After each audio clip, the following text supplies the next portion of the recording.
اعوذ باللہ من الشیطان الرجیم، بسم اللہ الرحمن الرحیم۔ آج اس نشست میں ہمارا موضوع سورہ یوسف ہے۔ یہ ایک طویل سورہ ہے، مکی دور کے آخری حصے میں یہ اس کا نزول ہوا، اور کل اس میں 111 آیات ہیں اور 12 رکوع ہیں۔ اور ایک حدیث میں آتا ہے کہ اس سورت کو جب آپ کبھی غم کی کیفیت میں ہوں تو اس کو تلاوت کریں، اور یقیناً آپ کے غم میں اور کوئی اگر پریشانی ہے تو اس میں کمی ہوگی۔ اس کے علاوہ جیسا کہ آپ کو معلوم ہے کہ اس سورت کے شروع میں ہی قرآن میں اس کو ایک بہترین قصہ جو ہے وہ قرار دیا ہے اللہ تعالیٰ کی طرف سے اس سورہ کو۔ جب ہم اس کے شان نزول کی طرف جاتے ہیں ہمیں پتہ چلتا ہے کہ یہ اس دور میں سورت نازل ہوئی کہ جب مسلمانوں پہ یا مسلمان جو تھے وہ بے حد تکالیف میں تھے، اور اس سال کو غم کا سال بھی کہا جاتا ہے جب یہ نازل ہوئی، کیونکہ اسی سال حضرت خدیجہ کا انتقال ہوا، جس کی وجہ سے رسول پاک علیہ السلام بہت رنجیدہ تھے، بہت غمگین تھے کہ ان کی ایک با اعتماد ساتھی ان سے جدا ہوئی۔ اس کے علاوہ حضرت ابو طالب ان کا بھی انتقال ہوا، وہ بھی چونکہ ان کے پروٹیکٹر تھے، اور قریش کے ساتھ جو ان کی ضد، ہٹ درمی اور تکبر کی وجہ سے جو وہ رسول پاک علیہ السلام کو اور مسلمانوں کو تکالیف پہنچاتے تھے، ان سے حضرت ابو طالب ایک ڈھال کا کام کر رہے تھے، ان کا انتقال ہوا۔ اور اسی سال شیب ابو طالب سے بھی واپسی ہوئی۔ جیسے آپ کو پتہ ہے کہ یہ گھاٹی ہے جس میں اس وقت ایک معاہدے کے تحت 6 سال کے لیے تقریباً مسلمانوں کو ان کا بائیکاٹ کر دیا گیا، اور ان تمام کو وہاں جمع کر دیا گیا،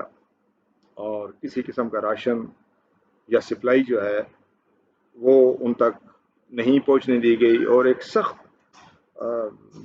پریشانی اور ایک سخت مصیبت کا عالم تھا۔ اور جب ہم اس وقت کے عرب انوائرمنٹ کو دیکھتے ہیں تو ہمیں معلوم ہوتا ہے کہ وہ کتنا یہ مشکل کام تھا۔ جب اسلام کی تبلیغ رسول پاک علیہ السلام نے شروع کی تو اس معاشرے میں جو ضد، ہٹ درمی اور سرداری نظام تھا وہ کسی صورت میں اسلام کی تبلیغ کو بڑھنے نہیں دے رہے تھے، اور یہ وہ حالات تھے جب یہ صورت نازل ہوئی۔ یہ شیب ابو طالب کا جو 6 سال کا ایک پیکٹ ہوا، یا جس میں بلاکٹ مسلمانوں کا ہوا، اس میں بھی اللہ تعالیٰ نے ایک بہت بڑا معجزہ دکھایا، جس سے 3 سال کے بعد وہ معاہدہ ختم ہوا اور مسلمان واپس مکہ آئے۔ اور وہ معجزہ یہ تھا کہ اس معاہدے کو مکہ میں لٹکا دیا گیا، اور تمام کو یہ بتا دیا گیا کہ ہم 6 سال تک مسلمانوں کو اسی طرح قید میں رکھیں گے، اور ان کو کسی قسم کی تبلیغ کا موقع نہیں دیں گے۔ اور حضرت ابو طالب سے بارہا قریش نے یہ مطالبہ کیا کہ آپ رسول پاک علیہ السلام کو ہمارے حوالے کر دیں، جس سے انہوں نے انکار کر دیا۔ اور 3 سال کے بعد وحی کے ذریعے اللہ تعالیٰ نے یہ پیغام رسول پاک علیہ السلام کو پہنچایا کہ وہ معاہدہ جو ہے وہ دیمک نے کھا لی ہے، اور صرف وہ والا پورشن بچا ہے جس میں اللہ کا نام لکھا ہوا۔ تو جب یہ حضرت طالب نے قریش کو بتایا تو یہ چیک کرنے کے لیے کہ آیا یہ بات صحیح ہے یا غلط ہے، انہوں نے جا کے وہ معاہدے کو دیکھا تو واقعی تو ایک کیڑے کی صورت میں ان کو ایک معجزہ دکھایا گیا، لیکن اس کے باوجود بھی وہ اپنے اس بات پہ قائم رہے کہ اسلام کی تبلیغ میں تکالیف پہنچاتے رہے مسلمانوں کو، جس سے ہم اچھی طرح واقف ہیں۔ اب یہ وہ حالات ہیں، اور ان حالات میں سخت مشکل، رنج، غم، پریشانی، اور اس عالم میں نزول ہوتا ہے اس سورہ کا، سورہ یوسف کا۔ اور یہ جہاں مسلمانوں کو ایک دلاسا دینے کے لیے ہے، وہیں پہ ایک بشارت، ایک خوشخبری کی بھی بشارت دیتی ہے، کیونکہ جب ہم اس سارے قصے کو، کہ یہ ایسی صورت ہے کہ اس کا قصہ جو اس میں بیان کیا گیا حضرت یوسف کا، تقریباً ہم سارے کے سارے اس قصے سے بہت اچھی طرح واقف ہیں، کیونکہ نہ صرف قرآن پاک کی تلاوت کرتے ہوئے ہم اس کو پڑھتے ہیں، بلکہ عام زندگی میں بھی اس قصے کو مختلف تحریروں میں، مختلف کتابوں میں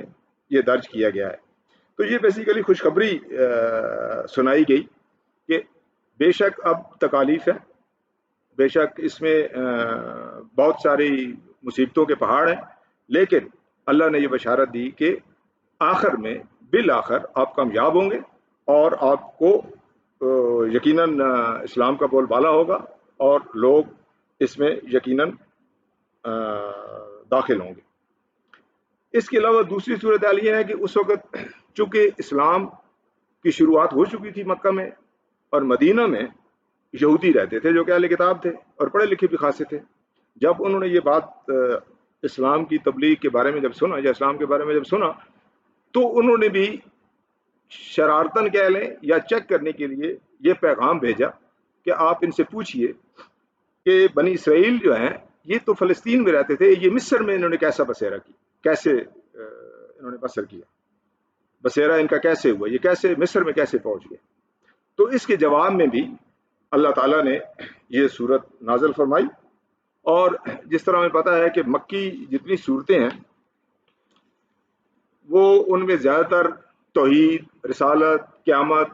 یہ سارے بڑے مفصل طریقے سے مضامین ہیں جو بیان کیے گئے ہیں۔ تو اسی طرح اس صورت میں بھی ابتدا میں ہی رسالت کی کنفرمیشن اللہ تعالیٰ بیان کرتے ہیں،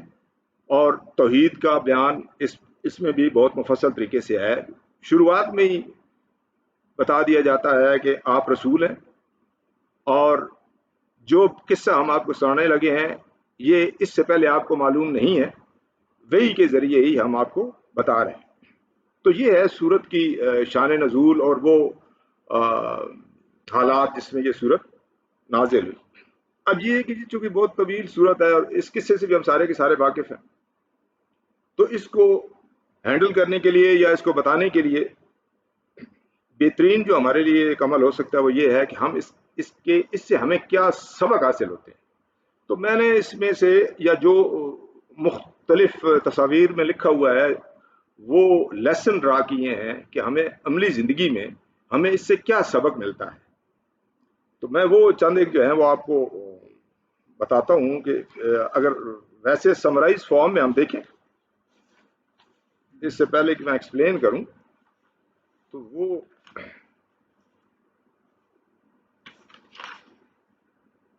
آپ کو شروع میں ہی ایک حسد کا ایلیمنٹ جو ہے وہ آپ کو ملتا ہے، پھر صبر ہے، ہر حالت میں صبر ہے۔ اس کا ہمیں سبق ملتا ہے کہ ہمیں کوئی بھی مشکل آ جائے، کوئی بھی مصیبت آ جائے، تو ہم نے ہر حالت میں صبر کرنا ہے، اور اس صبر کا جو پھل ہے وہ اللہ تعالیٰ یقیناً ہمیں دیں گے، اب کسی بھی پریشانی اور مصیبت میں جب ہم صبر کرتے ہیں۔ شکر ہے، ہر حالت میں شکر ہے کہ آپ دیکھتے ہیں کہ کیا کیا مسائل اور کیا کیا پرابلم حضرت یوسف کو آئیں، لیکن انہوں نے شکر کا دامن نہیں چھوڑا۔ پوری صورت میں ہمیں کہیں نہیں ملتا کہ حضرت یوسف علیہ السلام نے کوئی کمپلین کی ہو۔ جو جو ان کے ساتھ ہوا کسی جگہ پہ ہمیں صورت میں نہیں ملتا کہ انہوں نے کمپلین۔ تو شکر جو ہے دونوں صورتوں میں، جب آپ پہ رحمتیں برس رہی ہیں اس حالت میں بھی شکر ہے، جب بلیسنگ ہو رہی ہے تب بھی شکر ہے، اور جب آپ کسی مشکل میں ہیں، جب کسی پریشانی میں ہیں تو بھی شکر ہے۔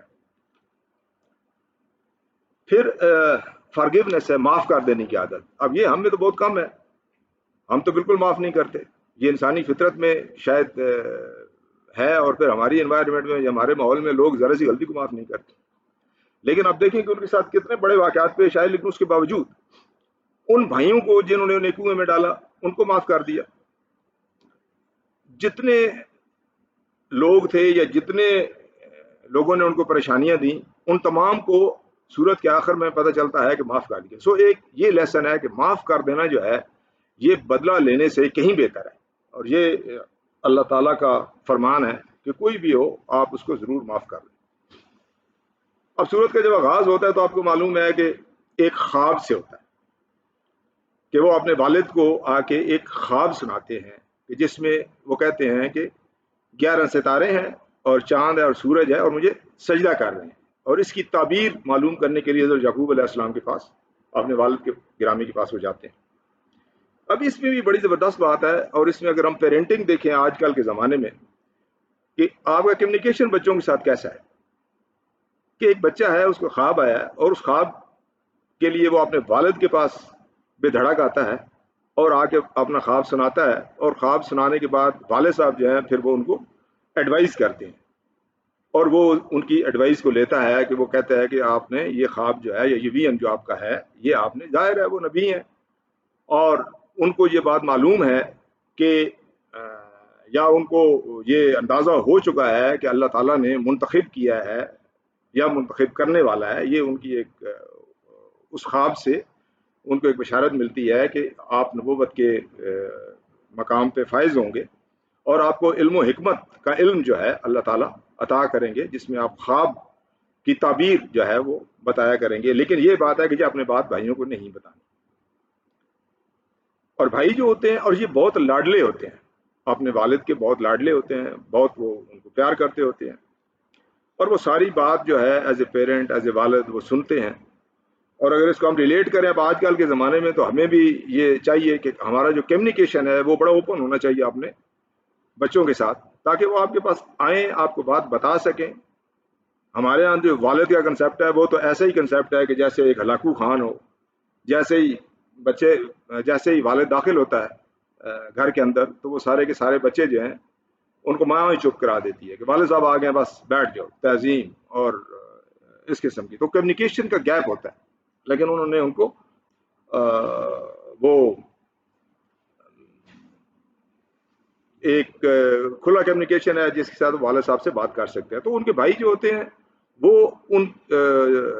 جیلس ہوتے ہیں، ان کو حسد ہوتا ہے کہ حضرت یوسف سے ان کے والد بہت محبت کرتے ہیں یا وہ لاڈلے ہیں، تو وہ پلان بناتے ہیں کہ آپ ہمیں ان سے کوئی چھٹکارا حاصل کرنا چاہیے۔ اور یہ ظاہر ہے مختلف والدہ سے ہوتے ہیں، 10 کچھ اور ان کی والدائیں کچھ اور ہوتی ہیں اور یہ مختلف والدہ سے ہوتے ہیں، تو وہ ایک پلان بناتے ہیں اور اس پلان کے تحت وہ کہتے ہیں کہ اس کو ہم اپنے سے الگ کر دیتے، اس کو قتل ہی کر ڈالتے ہیں یا اس کو جنگل میں چھوڑ آتے ہیں، کسی اور اس سرزمین سے نکل جائیں گے۔ تو جب وہ یہ مشورہ کرتے ہیں تو ان کا ایک بڑا بھائی جو ہے یہودا نام ہے۔ اچھا یہ بھی بات ہے کہ یہ پوری کی پوری جو پورا قصہ ہے یہ توریت میں بہت بڑے ڈیٹیلز کے اندر موجود ہے، اور یہ جو مائنر ڈیٹیلز ہیں وہ سے موجود ہیں، لیکن قرآن کا یہ اسلوب ہے کہ وہ جب کوئی قصہ بتاتا ہے، قرآن بتاتا ہے ہمیں، تو وہ وہی ریلیونٹ ڈیٹیل بتاتے ہیں کہ جو ایک سننے والے کو یا جو ایک ہدایت پانے والے کو جتنی ریکوائرڈ ہوتی ہے، مزید ڈیٹیل نہیں ہوتی۔ تو توریت کے مطابق یہ ہے کہ وہ 12 بھائی، ان کا بڑا بھائی اس قتل کی مخالفت کرتا ہے جس کا نام یہودا ہوتا ہے، اور وہ یہودا جو ہے اسی نام سے یہ یہودی جو ہے بیسیکلی یہ ہوئے مشہور ہوئے یا یہ نام پڑا۔ تو بہرحال وہ اس کنویں میں اس کو ڈال کے آ جاتے ہیں۔ اب یہاں بھی سوچنے کی یہ بات ہے کہ کوئی مددگار نہیں ہے۔ حضرت یوسف کو کنویں میں پھینک دیا گیا، باہر نکلتے ہیں تو جنگل ہے، نکل نہیں سکتے، اگر نکلیں بھی صحیح تو جو جنگلی جانور ہیں ان کا خطرہ ہے، اندر رہتے ہیں تو کھانا نہیں ہے۔ اب اس کی اور ڈیٹیل اس میں جو توریت میں دی ہوئی ہے وہ تو یہ ہے کہ ان کو بھی کھانا بھی پہنچایا جاتا رہا، ان کے بھائی آتے رہے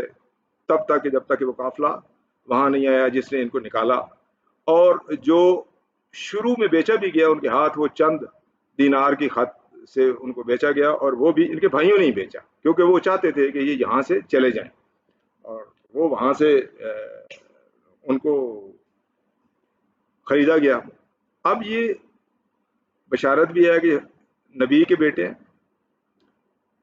دادا بھی نبی ہے، پردادا بھی نبی ہے، اور خود بھی فائز ہونے والے ہیں، کیونکہ کنویں کے اندر بھی ہے کہ ذکر کے ایک وحی کے ذریعے انہیں تسلی دی گئی کہ آپ کو گھبرانے کی ضرورت نہیں، پریشان ہونے کی ضرورت نہیں، اور ایک بازار میں بیچے جا رہے ہیں، ایک سلیب، ایک عاجزی، انکساری اور صبر، یہ سارے اس میں پہلو جو ہیں وہ موجود ہیں، اور وہ بازار میں بیچے گئے، اور پھر وہ جو خریدا گیا، جنہوں نے خریدا ان کو، وہ مصر کے ایک عمرا یا الیٹ جو کمیونٹی ہے اس کے وہ نمائندہ تھے، وہاں پہ خریدا گیا اور خرید کے ان کو گھر میں رکھا گیا، اور وہ سارے کام جو ہیں وہ کرتے رہے. اور اس کے بعد اب یہ تمام یہ جتنے اس سلسلے سے گزر رہے ہیں، اس میں ان کا جو یقین محکم ہے وہ صرف اللہ کے اوپر ہے، اور وہ کوئی شکایت نہیں کر رہے، اور اللہ پہ بالکل پورا ان کو تکیہ ہے کہ اللہ تعالیٰ میری مدد فرمائیں گے اور اللہ ہی مجھے اس پریشانی سے نکالیں گے. یہ جو شروع میں حسد کی بات آئی ہے، اس میں ہمیں یہ ہونا چاہیے کہ اب یہ بہت بڑی ایک بیماری ہے، اور اس سے رشتے ناتے، گھر، برادریاں، یہ تمام تباہ ہو جاتی ہیں جو حسد کا ایلیمنٹ ہے. اور یہ ظاہر ہے اس واقعے سے ہمیں بالکل ملتا ہے کہ ان بھائیوں نے بھائی ہوتے ہوئے انہوں نے ایک بھائی کو اپنے مصیبت میں ایک ڈال دیا. لیکن اس سارے قصے میں اس امید کا دامن حضرت یعقوب علیہ السلام نے اپنے ہاتھ سے نہیں جانے دیا. وہ ان کے غم میں پریشان ہوئے، روتے رہے، اور آپ کو پتا ہے کہ یہ 40 سال کا تقریباً عرصہ ہے اس جدائی کا،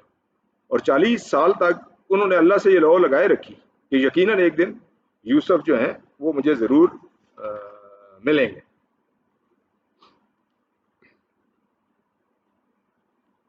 اس کے بعد جب اگلے پارٹ میں جب وہ جاتے ہیں وہاں پہ گھر میں، تو آگے جو عزیز کی بیوی ہوتی ہے اس کا قصہ ہے کہ وہ کس طریقے سے،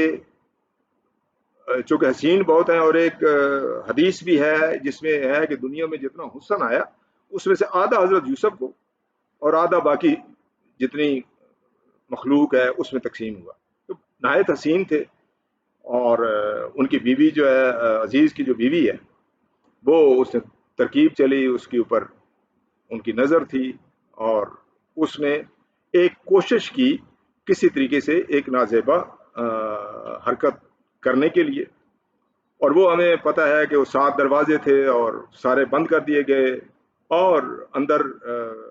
ایز اے نوکر وہ تھے، ایز اے سلیو تھے، اور اس نے 10 درازی یا وہ کرنے کی کوشش کی جس سے وہ بھاگ نکلے. اب بشری فطرت بھی ہے کہ ایسے موقع کے اوپر انسان جو ہے وہ بھڑک بھی سکتا ہے. لیکن آپ دیکھیں کہ اس میں قرآن میں آتا ہے کہ یوسف کے دل میں بھی خیال آیا اگر وہ اپنے رب کی دلیل کو نہ دیکھتے. اب یہ ہے کہ وہ دلیل کیا تھی؟ تو یہ تفسیر میں آتا ہے کہ دلیل یہ تھی کہ 2-3 اس میں مختلف وہ ہیں. کہ ایک دلیل تو یہ تھی کہ حضرت یعقوب علیہ السلام کی تصویر ان کی آنکھوں کے سامنے آ گئی، جس سے وہ اس قصے سے بھاگنے کی انہوں نے کوشش کی. ایک یہ ہے کہ قرآنی آیت جس میں زنا کو ایک بہت بڑا جرم اور اس کو عذاب، اس کے لیے ایک بہت بڑا عذاب بتایا گیا ہے، وہ قرآنی آیت جو ہے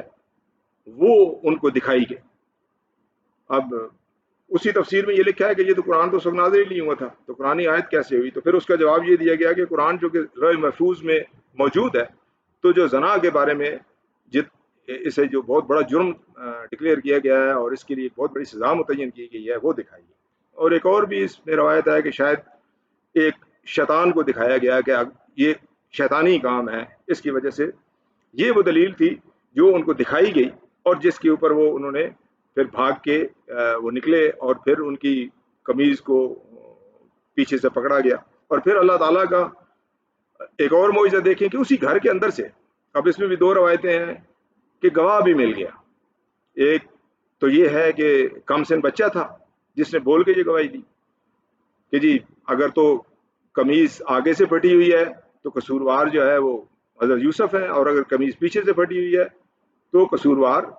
عزیز کی بیوی ہے. عزیز کی بیوی کا نام زلیخا بتایا گیا ہے تورات میں، قرآن میں اس کا ذکر نہیں ہے. تو وہ اس نے گواہ بھی اللہ تعالیٰ نے پیدا کر دیا. اور پھر اس کے بعد پھر بہت ساری عورتوں کو جمع کیا گیا، وہ ساری عمرا کی بیگمات تھیں، اس دور کے عمرا کی بیگمات تھی. اور ان کی ہٹ درمی دیکھیے کہ آخر تک وہ یہی کہتی رہیں کہ بھائی اگر اس نے یہ کام نہیں کیا، اگر اس طریقے سے اس نے ہمارے ساتھ تعلقات استوار نہیں کیے تو یہ یقیناً جیل میں جائے گا. اس کے باوجود وہ عورتیں اس بات پہ بضد تھیں، جس پہ حضرت یوسف نے اللہ تعالیٰ سے دعا کی، کیونکہ اللہ تعالیٰ سے ہی لگاؤ تھا ان کا کہ مجھے قید میں جانا منظور ہے، لیکن میں یہ جو حرکت ہے یہ کسی صورت میں کرنے کو ترجیح نہیں دوں گا. تو اللہ تعالیٰ نے ان کی دعا قبول کی اور پھر ان کو تو یہ ایک الزام لگ گیا، قید میں بھیج دیا گیا. اور اس الزام کے بعد پھر جب وہ قید میں گئے تو وہاں دو اور بھی آدمی تھے چونکہ یہ خواب بتاتے تھے، تو ان دو آدمیوں کو خواب آئے جس کا ہمیں پتہ ہے، اور پھر انہوں نے ان کی تعبیر اسے پوچھی. لیکن اس میں ایک خواب یہ تھا کہ ایک نے کہا کہ جی میرے سر میں روٹیاں اور کبے کھا رہے ہیں، اس کی تعبیر یہ تھی کہ تو سولی پہ چڑھے گا، اور دوسرا وہ تھا کہ تو مالک جو ہے بادشاہ جو اس میں شراب پلائے گا. تو انہوں نے کہا ہماری خواب کی تعبیر بتائیے. تو جس نے مرنا تھا اس کو تعبیر بتانے سے پہلے انہوں نے توحید کی دعوت دی، اللہ کی دعوت دی کہ اللہ کے ایک ہے، اللہ کی عبادت کریں، یہ تمہارے باپ دادوں کا جو بت اور یہ چیزیں ہیں ان سے بالکل آپ منہ موڑ لیں. تو اس پہ بھی تفسیر میں لکھا جاتا ہے کہ دیکھیں کہ ایک نبی تھے، ان کو یہ معلوم تھا کہ اس بندے نے مرنا ہے، تو وہ اس سے پہلے ان کی اصلاح کرنا چاہتے تھے، ایمان پہ آ جائے. تو انہوں نے تعبیر بتانے سے پہلے یہ ساری ان کو دعوت دی ایمان کی، اور وہ پھر ویسے ہی ہوا. اور پھر وہ ایک ان میں سے جو تھا وہ اس کو جب تعبیر بتائی گئی بادشاہ کے چلا گیا وہاں پہ دربار میں، اور حضرت یوسف نے کہہ کے بھیجا کہ جب تم جاؤ تو میرے بارے میں بھی ان کو جا کے بتانا. وہ بھول گیا اور پھر بہت عرصہ وہ رہے، جیل میں ہی رہے، قید خانے میں ہی رہے. اور جب بادشاہ کو خواب آیا کہ 7 موٹی گائے ہیں اور 7 پتلی گائے ہیں، پتلی جو ہے موٹی کو کھا رہی ہیں، اور 7 خوشے ہیں جو سرسبز ہیں، اور 7 جو ہیں وہ بالکل جلے ہوئے ہیں. تو اس کی تعبیر جب وہ پوچھنے کے لیے آیا اس کو اندازہ ہوا کہ میں تو بھول گیا ہوں. تو حضرت یوسف علیہ السلام نے وہ تعبیر بتائی کہ اس طرح 7 سال بہت اچھے ہوں گے، اور اس کے بعد 7 سال کے بعد قید پڑ جائے گا، اور پھر یہ ہے کہ آپ اپنے گندم یا اپنا جو غلہ ہے اس کو آپ سنبھال کے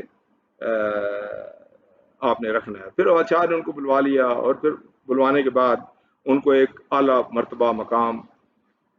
ایز اے وزیر خزانہ، ان کو یہ وزیر خزانہ بھی اس میں ہے کہ انہوں نے خود بتایا کہ یہ میرا علم ہے، میں ایک ایماندار آدمی ہوں، میں حساب اور کتاب کو بہت اچھی طرح جانتا ہوں،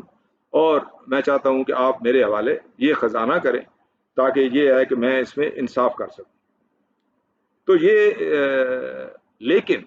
جانے سے پہلے تو ایک اور بڑی خوبصورت بات ہے کہ یہ رہائی سے پہلے حضرت یوسف نے یہ ڈیمانڈ کیا کہ ان خواتین کا کیا معاملہ تھا جو ایک الزام لگ گیا تھا اور جس الزام کی پاداش میں انہوں نے قید خانہ قبول کر لیا تھا، تو انہوں نے رہا ہونے سے انکار کر دیا. انہوں نے کہا جب تک وہ معاملہ حل نہیں ہوتا اس وقت تک میں یہیں پہ ہوں. پھر ان خواتین کو بلایا گیا، پھر زلیخا کو بلایا گیا، ساروں نے یہ گواہی دی کہ وہ جھوٹی تھیں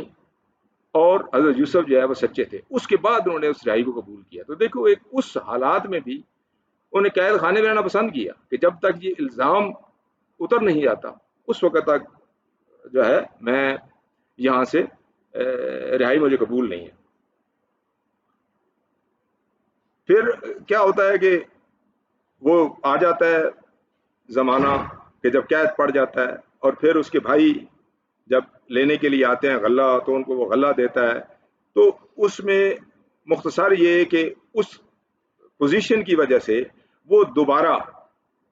اپنے باپ سے یا اپنے والدین سے اور اپنے بھائیوں سے ملتا ہے جب ان کو یہ پہچان ہوتی ہے کہ یہ وہی حضرت یوسف ہیں جن کو ہم نے